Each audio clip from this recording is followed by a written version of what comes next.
Sir America, Israel కలిసి ఇరాన్‌ను ఒక ట్రాప్‌లో ఇరికిచ్చినట్టుగా మనకు కనిపిస్తుంది సార్. అంటే ఇరాన్, ఇజ్రాయెల్ యుద్ధంలో ఇప్పుడు రంగంలోకి అమెరికా దిగడం, ట్రంపు వాళ్ళ పైన బాంబులు, ఇరాన్ పైన బాంబులేయడం మనం చూసాం. ఇప్పుడు కౌంటర్ అటాక్‌గా అటు ఇరాన్ కూడా అమెరికా మీద దాడి చేయబోతున్నట్టు వార్తలొస్తున్నాయి. ఒకవేళ ఈ దాడి గనుక చేస్తే ట్రంపు ఇరాన్ పైన ఒక అణుబాంబు వేసే ప్రయత్నం చేస్తున్నట్టుగా కూడా తెలుస్తుంది.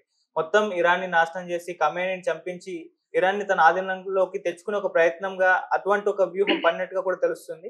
మరి నిజంగా ఇది వర్కౌట్ అవుతుందా? మరి దీని పట్ల ఇరాన్ ఏ విధంగా రియాక్ట్ అవుతుంది? మరి ఏం జరిగే అవకాశం ఉంది సార్ దీంట్లో? క్లియర్ గా ఇది ఒక ట్రాప్ అని చెప్పొచ్చు. ఎందుకంటే శాంతి చర్చలకు వెళ్తూ ఉండి శాంతి చర్చలను 5 దఫాలు ముగించి 6వ దఫా జూన్ 15న ఉంది. Abbas Araghchi and Steve Witkoff, America తరఫున స్టీవ్ విట్కాఫ్, ఇరాన్ తరఫున వాళ్ళ ఫారిన్ మినిస్టర్ అబ్బాస్ అరాగ్చి, వీళ్ళిద్దరు కూడా ఖతార్లో చర్చలు చేస్తున్నారు. ఇంకా 6వ దఫా చర్చలు 15 జరగబోతున్నాయి. ఈ లోపల 13నే ఇజ్రాయెల్ అటాక్ చేసి, అతి దారుణమైన అటాక్ అది. చరిత్రలోనే ఇరాన్ని ఎప్పుడు ఎవరు అంత అటాక్ చేయలేదు. అటాక్ చేసి వాళ్ళ అణుస్థావరాల మీద అటాక్ చేసింది. తర్వాత వాళ్ళ టాప్ కమాండర్స్ ని, మిలిటరీ కమాండర్స్, ఆర్మీ చీఫ్ ని. ఎంత విషాదం అంటే ఒక పక్క పాకిస్తాన్ ఆర్మీ చీఫ్ తో లంచ్ మీటింగ్ పెడతాడు ట్రంప్, ఇంకొక పక్క ఇరాన్ ఆర్మీ చీఫ్ ని ఇజ్రాయెల్ చేత చంపిస్తాడు. ఇది రాజకీయాలంటే.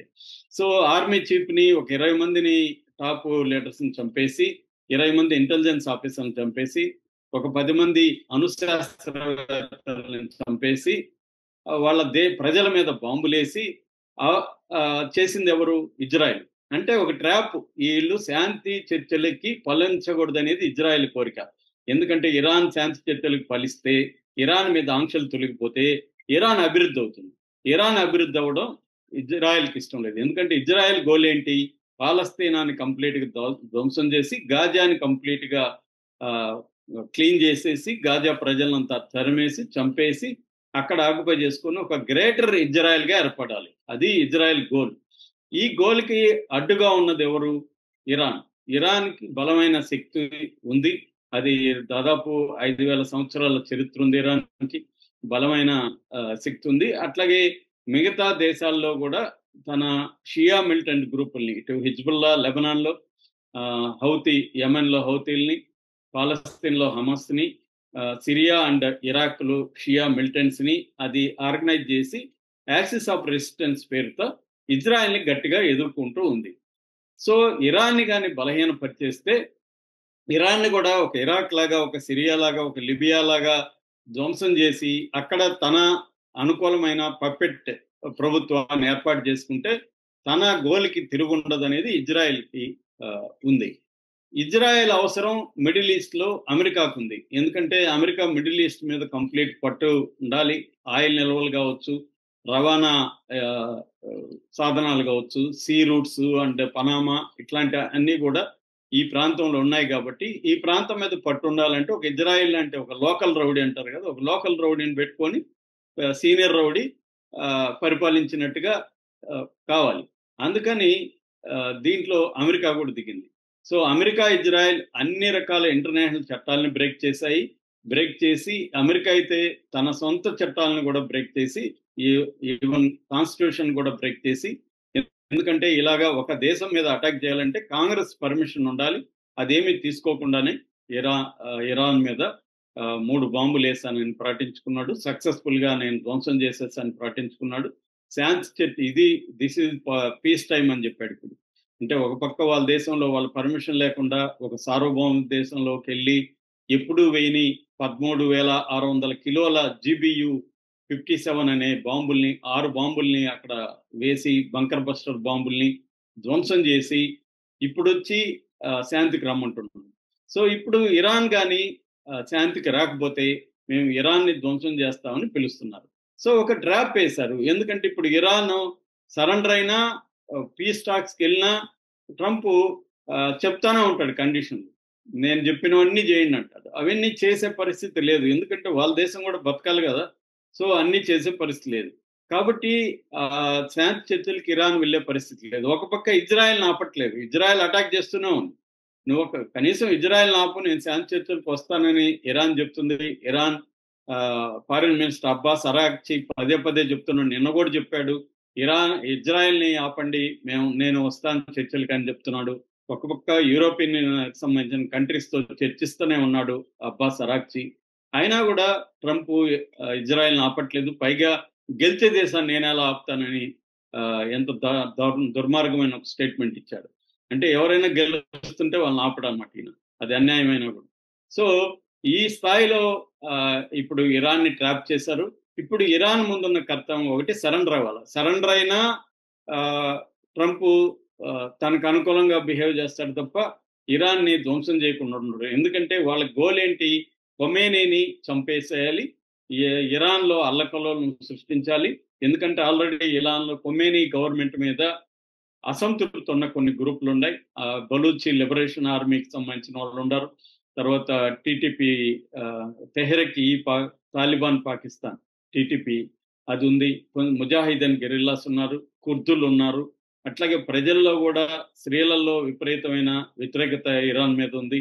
కొంతమంది ప్రజల్లో కూడా వ్యతిరేకత ఉంది. దీనంతా రెచ్చగొట్టి ఆ గవర్నమెంట్ని కోల్దోసేసి ఖొమేనీని చంపేసి అక్కడ తనకు అనుకూలమైన ప్రభుత్వాన్ని పెట్టుకోవాలి. అంటే ఒక వీక్ గవర్నమెంట్ ఉండి తను చెప్పినట్టుగా వినే గవర్నమెంట్ని అక్కడ పెట్టుకోవాలనేది ఇజ్రాయెల్ గోలు, అమెరికా గోలు.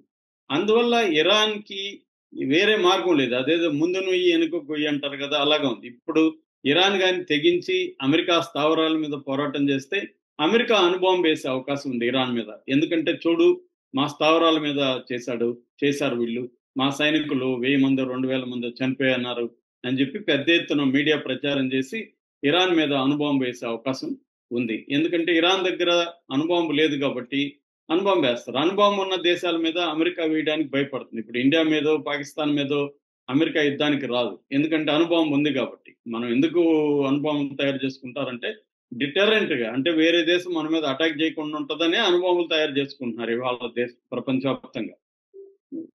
కానీ నా దగ్గరే అణుబాంబు ఉండాలా, నీ దగ్గర ఉండకూడదు అనే రూల్తో ఇటు ఇజ్రాయెల్ ఇటు అమెరికా బిహేవ్ చేస్తున్నాయి. ఇరాన్ ఇప్పుడు చాలా క్రైసిస్ లో ఉందని చెప్పొచ్చు. ముందుకు ఒక అడిగేస్తే ఒక సమస్య, ఇంకొక అడిగేస్తే ఇంకొక సమస్య కనిపిస్తుంది. దీన్ని మరి ఇరాన్ ఎలా డీల్ చేస్తుంది అనే దాన్ని బట్టి ఇప్పుడు ప్రపంచం అంతా కూడా ఇరాన్ వైపు చూస్తుంది, ఎలా డీల్ చేయబోతుందని. సో ఇరాన్ ఇప్పటి వరకు అయితే సెల్ఫ్ డిఫెన్స్ లో అయితే సక్సెస్ఫుల్ గా వెళ్ళింది, ఇజ్రాయెల్ని బాగానే దెబ్బతీసింది. అందుకనే 2 వారాలు టైం ఇచ్చిన ట్రంప్ 2 వారాలు కూడా ఎందుకు ఆగలేదంటే, 2 వారాలు ఆగితే ఇజ్రాయెల్కి ఇంకా పెద్ద దెబ్బ తగులుతుంది ఇరాన్ నుంచి. ఎందుకంటే 2 వారాల్లో ఇరాన్ దగ్గర ఉన్న డిఫెన్స్ మెటీరియల్ అంతా కూడా అయిపోతుంది అనమాట. వాళ్ళ దగ్గర ఉన్న ఇంటర్సెప్టర్స్ అన్నీ అయిపోతాయి, కొత్తవి తయారు చేయడానికి టైం పడుతుంది. ఈ లోపల వీళ్ళు అటాక్ పెంచేస్తా ఉన్నారు. సో అందుకని ఇజ్రాయెల్ని కాపాడుకోవడం కోసమే ట్రంప్ 2 వారాలు టైం ఇచ్చి కూడా ఆ మాటకు కూడా కట్టుబడకుండా 2 రోజుల్లోనే ఇరాన్ మీద అటాక్ చేయడం అంటే ఇజ్రాయెల్ని సేఫ్ గార్డ్ చేయడానికి, ఇరాన్ని ఒక ట్రాప్ వేసి లాగడానికి ప్లాన్ చేస్తున్నారు. ఈ లోపల శాంతి చర్చలతో కొద్ది రోజులు నడుపుతారు. ఈ లోపల ఇజ్రాయెల్ తన బలగాల్ని అక్కడ పెంచుకుంటుంది, రక్షణ వ్యవస్థను పెంచుకుంటుంది. ఈ లోపల మళ్ళీ శాంతి చర్చలు ఫెయిల్ అయింది, నా మాట వినట్లేదు అని చెప్పి మళ్ళీ అటాక్ చేస్తారు. ఇది జరగబోయేది. ఇది ఈ అటాక్ అనేది మరి అణుబాంబు వేసి ఒక్కసారి ఫైనల్ చేసేస్తారా, లేదు ఖొమేనీని చంపేసి అణుబాంబు వేయకుండానే ఖొమేనీని చంపేసి ఇంటర్నల్ గా రెచ్చగొట్టి చేస్తారా అనేది చూడాలన్నమాట. ఇప్పుడు ఇతనైతే కంప్లీట్ గా నేను వాళ్ళ నిల్వలనంతా ధ్వంసం చేశాను అన్నాడు. ఇప్పుడు మళ్ళీ నిల్వల్ని ధ్వంసం చేసినాక ఇంకెందుకు శాంతి చర్చలు? వాళ్ళ దగ్గర లేదు కదా మెటీరియల్, లేనప్పుడు ఎందుకు శాంతి చర్చలు? వాళ్ళు 3 ఏళ్ళు కూడా ఇంకా బాంబులు తయారు చేసుకోవడానికి మినిమం 3 ఏళ్ళు పడుతుంది అంటున్నారు. మరి కామన్ సెన్స్ ఉండి ఆలోచించి మనలాంటి వాళ్ళకి ఏమనిపిస్తుంది, నువ్వు అన్ని ధ్వంసం చేసేసావు, ఇంక వాళ్ళ దగ్గర బాంబులు లేనప్పుడు మళ్ళీ ఎందుకురా నీకు చర్చలు, వదిలే వాళ్ళని అనే కదా అంటారు ఎవడైనా. 3 ఏళ్ళు అయితే వాళ్ళ వల్ల కాదంటున్నావు కదా, ఈ 3 ఏళ్లలో వాళ్ళు ఏమన్నా తయారు చేసుకుంటే మళ్ళీ నువ్వు ఎట్లాగో ధ్వంసం చేస్తావు, మరెందుకు వాళ్ళని నువ్వు శాంతి చర్చలకు పిలుస్తున్నావు? అంటే క్లియర్ గా ఇదేంటంటే ఎటువంటి ఆప్షన్ ఇరాన్కి ఇవ్వకుండా, ఇరాన్ ఏమి చేసినా